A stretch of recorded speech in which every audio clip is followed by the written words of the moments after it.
In Capcut, you can use text-to-speech voiceover. Suppose you are using a faceless YouTube channel and you want to add AI voice. So how to add AI voice text-to-speech? Simply go to the text and add the default text.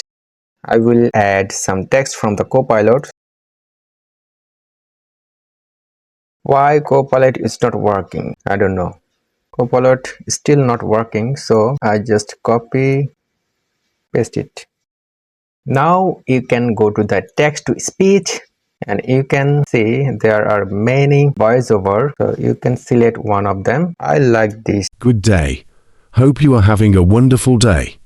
I recently checked out your YouTube channel and I must say, the videos are quite impressive.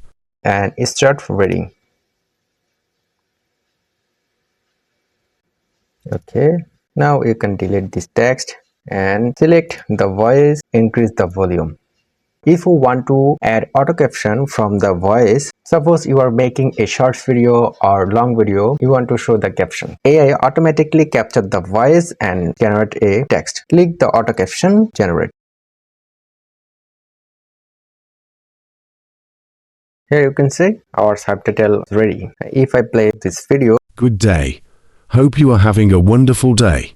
I recently checked out your YouTube channel and I must say, the videos are quite impressive. Manually write the captions from the voice. It's very painful, so you can use auto caption. I hope you are enjoying this video and hopefully you are practicing with me. If you are not practicing with me and just watching the video, actually you are not learning. So keep practicing and watching my video.